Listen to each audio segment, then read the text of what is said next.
It is winter garden tour day. So I thought we would start off in the worst and most barren ground and work toward the good stuff. Does that sound okay to you? I'm Akare. This is More Prana Gardens. And today is December 16th. So we've already had a frost and a lot of stuff is already gone, but let's see what's left and let's see what's coming. Alrighty? So here is that area that I keep referring to as the cursed ground. And it was so bad that not even the comfrey would grow.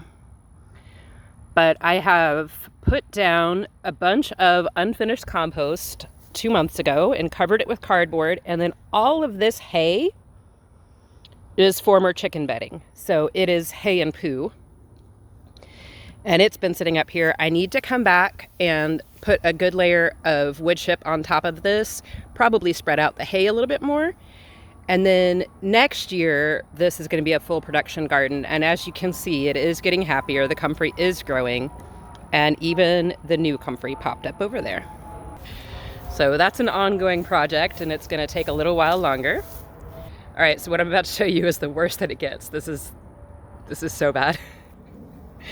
As there is zero evidence to, this was my cucurbit bed. This is where I grew watermelons and kajari melons. And now there's nothing.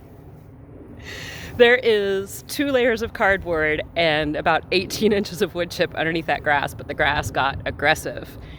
So I will re-cardboard that, I will re-wood chip that, and then I'm probably going to come in with garlic around the edges of it after I do it to stop the grass a little bit. We'll see how it goes. It's one of those, let's just see what happens kind of deals. So we have a couple of little surprises. They're not really surprises, they've been here, but there's still a little watermelon hanging out right there. And there's still a big thumper of a watermelon up here. Although it doesn't sound too thumpy.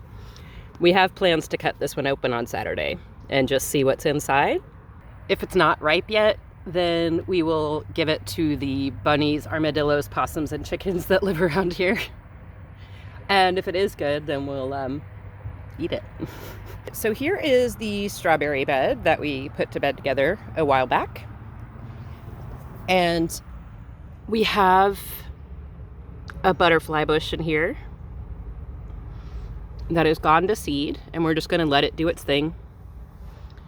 I do need to come back through and prune off the dead parts of the strawberries, but we've had some little fun things happen in here. So at the end of the spring, I stuffed some potatoes down in the ground. Nothing ever happened. And then a few weeks ago, these started to show up. So that's a pleasant surprise. They might not do well because we are coming into winter. We're expecting another freeze on Saturday, but they might. And I mean, why pull up potential potatoes before they become potatoes? I'm just gonna leave them there and see what happens. Maybe they'll grow. If they do and the plants die back in a month or 2, then I will see what's under there. And if not, I guess I'll just leave it alone. Gardening, full of surprises. All right, so here we're coming into the kitchen garden, which is the old side that was established, which is mostly basil and peppers, and then the new side, which is going to be expanding this year, but has gotten started so far. The roselle is pretty much dead, but it still has some great calyxes on it, so I'm not going to take the plants down yet. I have 4 roselles. So sometime in the next couple of days, I'll come out and get the rest of these and get them into the dehydrator. We have been enjoying a lot of hibiscus tea. The Coreopsis have just started to put on buds again. These don't like the heat, but they do really well in the winter and then the fall and the spring. So I'm looking forward to those getting going again. This particular kind, this is Landsy Coreopsis. And they put on beautiful yellow daisy looking flowers. I really enjoy this plant. We have 2 of them right now, and we have some colorful ones up front. This is a bit of sadness. This is my carrot garden. You might have heard me cuss carrots a few times. There are 2 coming up right now. Carrots are not being my friend the last couple of years. I swear, the first time I tried to grow carrots, I just put down seed and it grew and it worked, and I don't understand how I've gotten worse as time has gone on. But yeah, so I reseeded those yesterday. We'll see what happens. It's supposed to rain today and tomorrow. So hopefully that'll help them get watered in, and then I'll just keep up with water for about a week after that, and I hope it goes well. Up here at the top of the yard, the basils have done okay. Obviously they're not thriving anymore, and you can see that holy basil there has gone. But, you know, they're doing all right, and they do have flowers on them still, which means that they do have bees on them often. So I'm not going to take out anything that pollinators are still using. I'm going to leave it until it's all gone, and then I'll cut it back. We do still have a couple of the listata eggplants out here. This is the only eggplant plant that is still alive. The freeze last week got the rest of them, but this one didn't die, so I'm letting it go. I don't know if those will have time to mature fully, but we're giving it a shot. As you might know, the expanded part of the bed is continually getting re-sheet mulched as I'm expanding it, so we're about to come into a messy area on that one.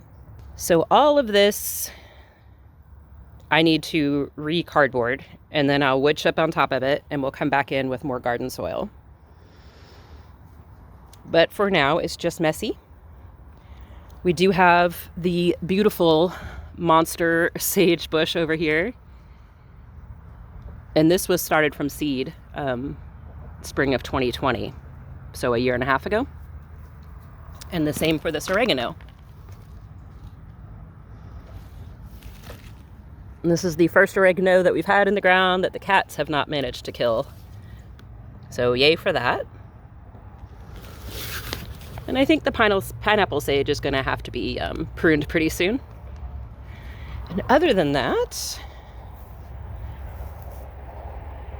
this garden will start to expand and wrap, and then we'll have a path cutting through it so that you can access it from either side, or you can access either side from the path, I should say.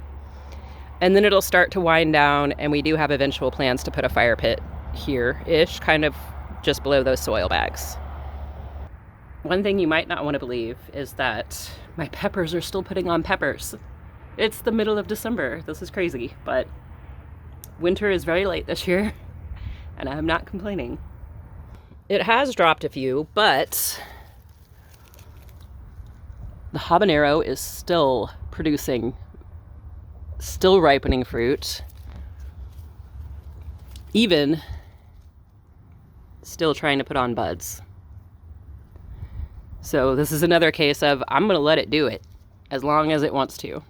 You can see my lovely sheet for covering plants when it freezes. Jalapenos are still producing, still flowering. And then just today,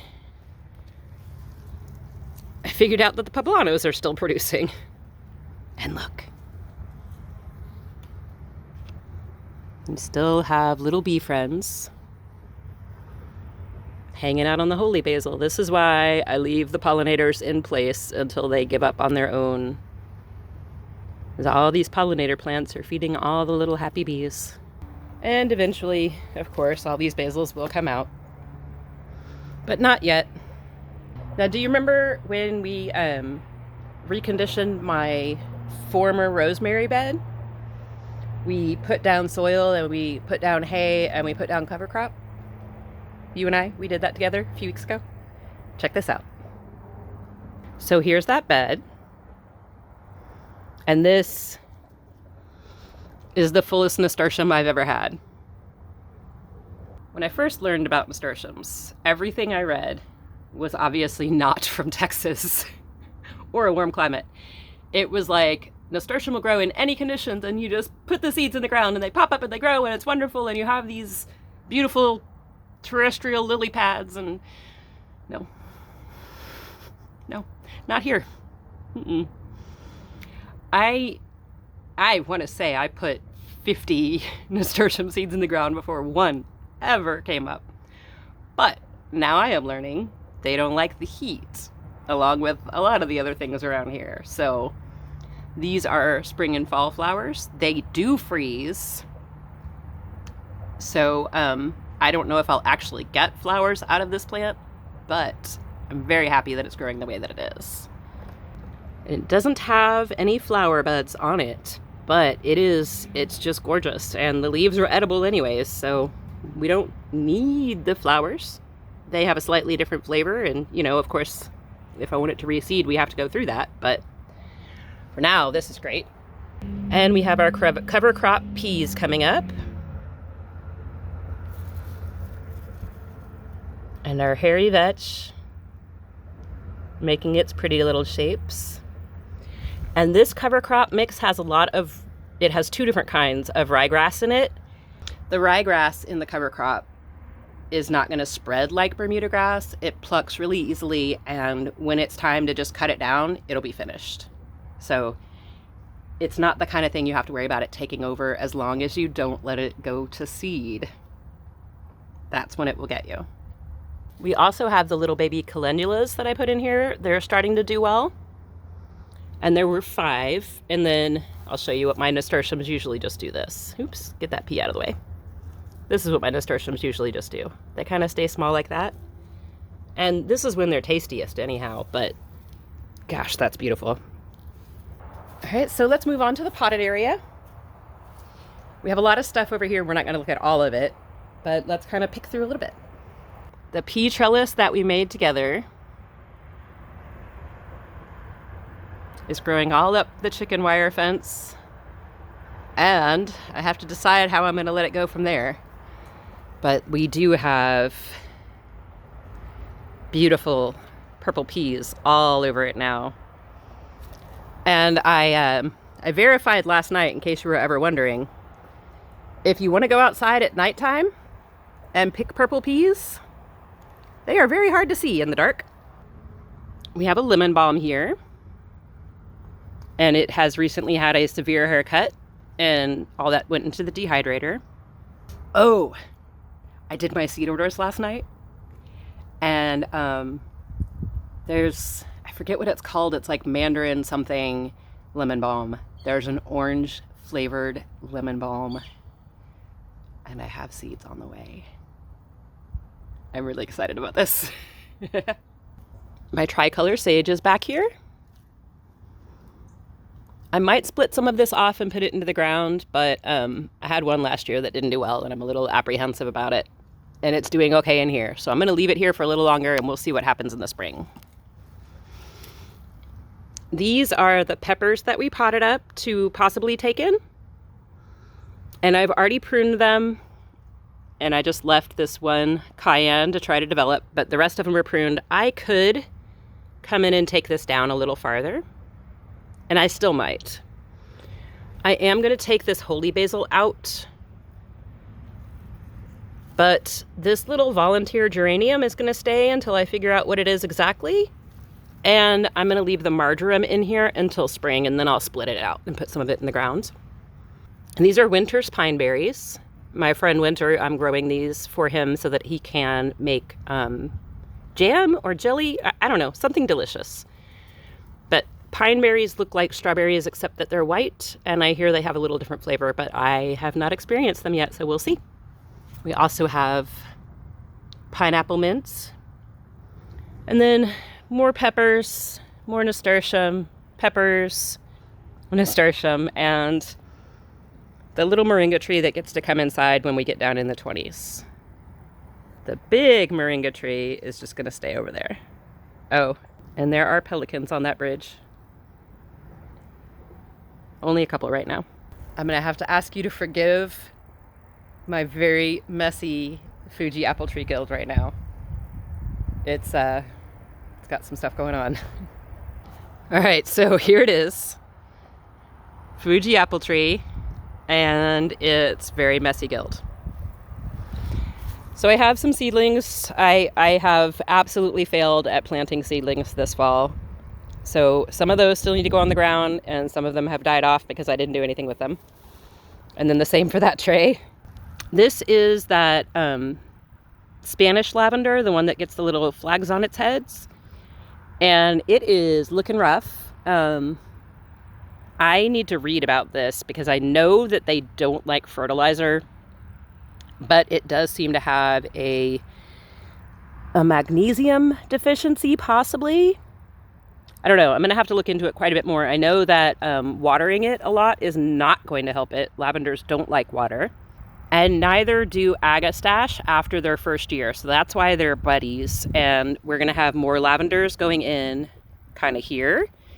Have more agastache on the way that's going to complement the flowers that this one makes, which I think it has finally dropped them all. But once I put in the other lavenders and the other agastache, this section up here will be the dry section, the area that doesn't like a lot of water, and the comfreys can handle that, so they're a good transition. And the tree will require less water as it grows. As a matter of fact, we don't water it now. It just gets rain and incidental watering from doing the gardens. This Thai basil bush, half of it died in the freeze last week. And so I cut that part back, but I left the rest because, you know, we've got our little pollinator friends on there. And the same goes for this holy basil. A big chunk of it over here died, and I cut that back. But I did leave as many flowers as I could for the pollinators on there.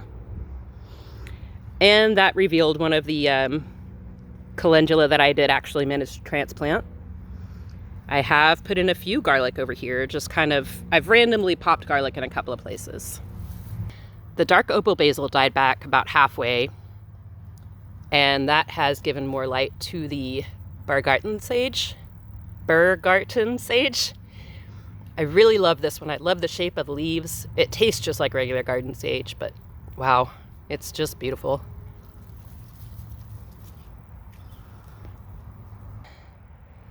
You can see my mullein fell down. It was tied and it snapped its rope. And until I have time to come through and cut it up and drop the seeds around, I'm gonna just let it lay here for now.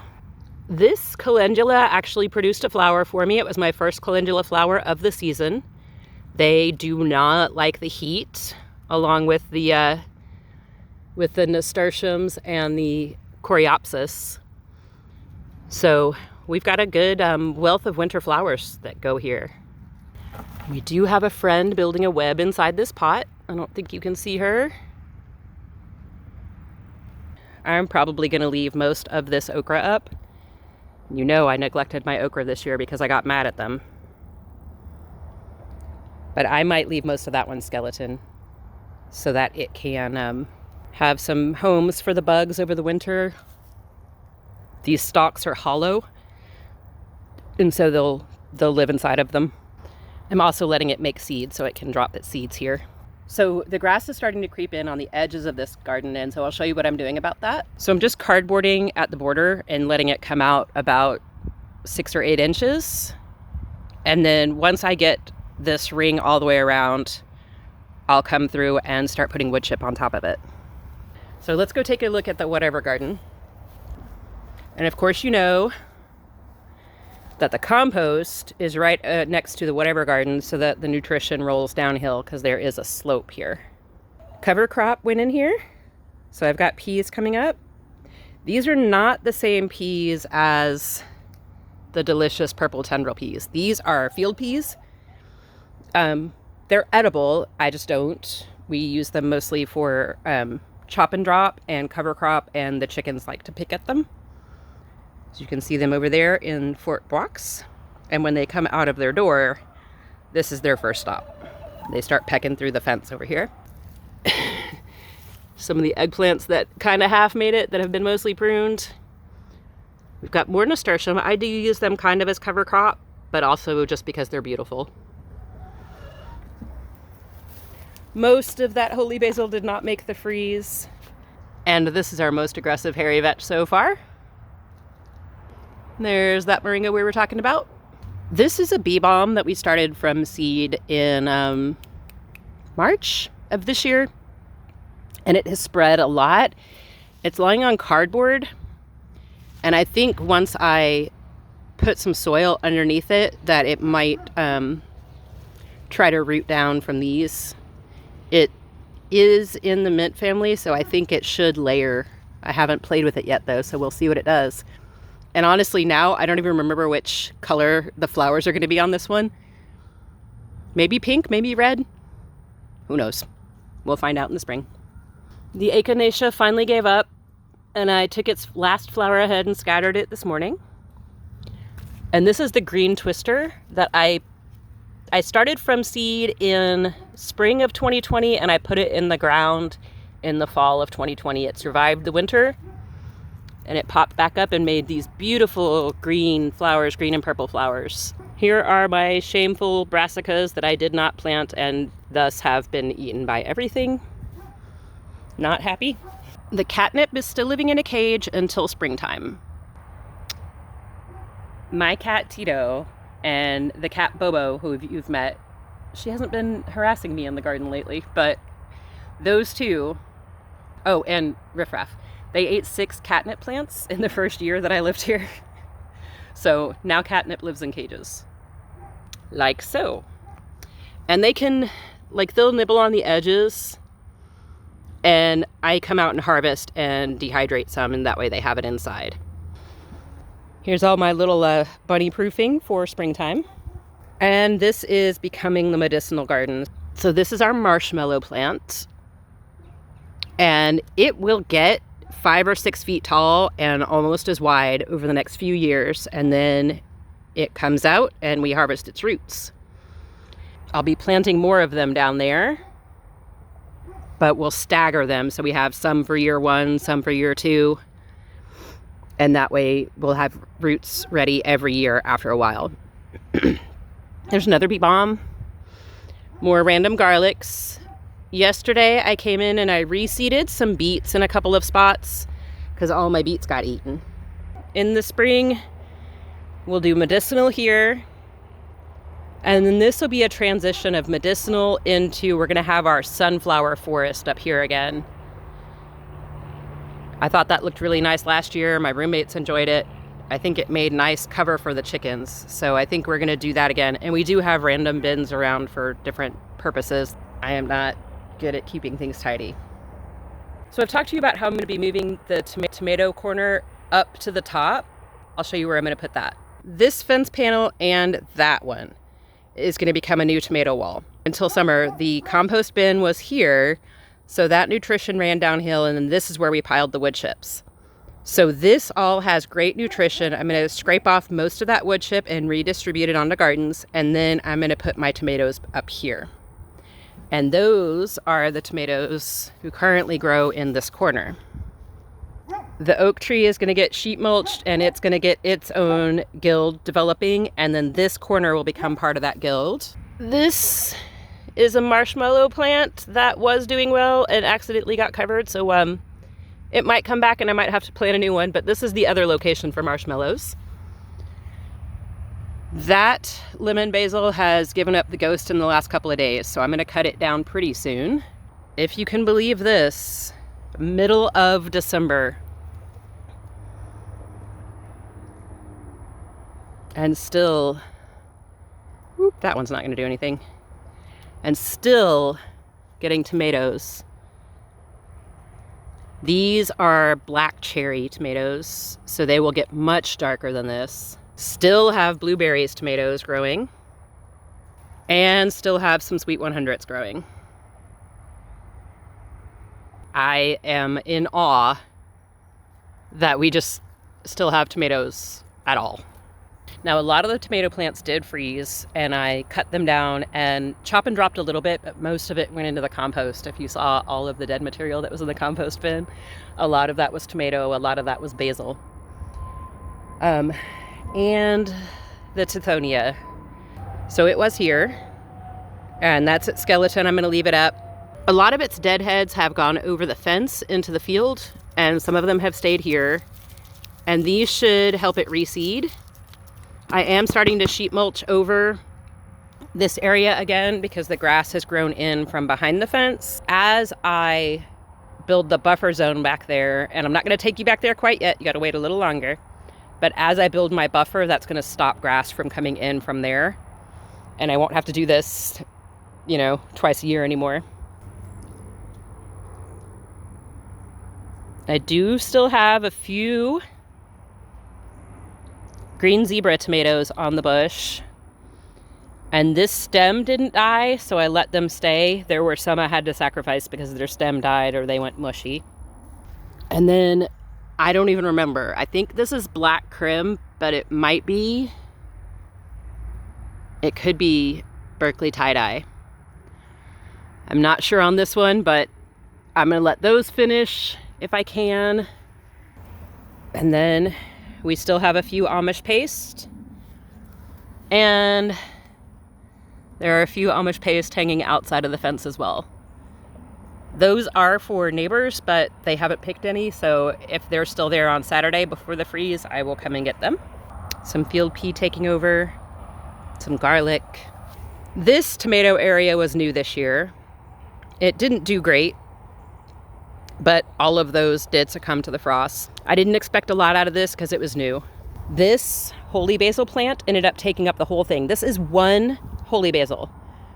There was a sunflower in there was a daisy in there, and there was something else. Oh, a cosmos. And that holy basil ate all of them. And this anthill is not doing what I want it to do. So my typical method of ant control is the Civil War method. And I take a big scoop of anthill and ants from one, and I go drop it on another, and it creates a little civil war, and they usually kill each other. But it has not been working on this hill, or there's one by that Fuji tree at the base of it. And this method somehow is not working on them. So not sure what to do there, but I'm gonna figure it out soon because I need to do something with this ground over here, and those ants are in my way. Last stop is going to be the Golden Delicious Tree Guild. And as you know, this was nothing but clay and wood chip in the spring. And we've been building it up, and some stuff did well and some stuff did not. You know, the roselles died. And these calyxes are a little messed up, so I'm not sure if we're gonna preserve these or not, but we will see what happens. Here's another of these Landsy Coreopsis. This one has not started to bud yet, but this one is a little younger. This one just got transplanted in the spring. The basils back here did die and get cut back. Now around the base of the tree, I did one ring to keep soil from invading the graft. And then I did another ring because bunnies were eating everything that I had planted around the tree. And you can even see, like, when the bunnies can reach the peas are gone. There's garlic all the way around. And I planted some Nasturtium and Calendula in there, but it looks like the bunnies have gotten most of them. And I did come through and chop and drop comfrey for nutrition. The mulleins over here aren't quite as dead, and you can see they've made a baby mullein, so I will have mullein flowers next year. And I should have new mullein rosettes coming up next year from all of the seeds that's dropped. This is one of the eggplants that I pruned in hopes that it will come back next year. And then this apple tree has that one low branch and nothing more till up here. It's almost done with leaves, and so I'm going to prune it soon, and I think this is going to come off. We're going to want this to be a chalice-shaped tree, and this branch will compete with this one and that one. So this is probably the only branch that's going to come off at the top, and then this little guy at the bottom. And that should give us a good start to that tree. So thanks for walking around with us. Keep checking back. Hit subscribe if you like, or hit the notification bell if you want to see more. This is a gradual permaculture install. It's taking a while. It's going to take a while. It's going to get built up nicely. All right? Thanks for coming along. Later, y'all.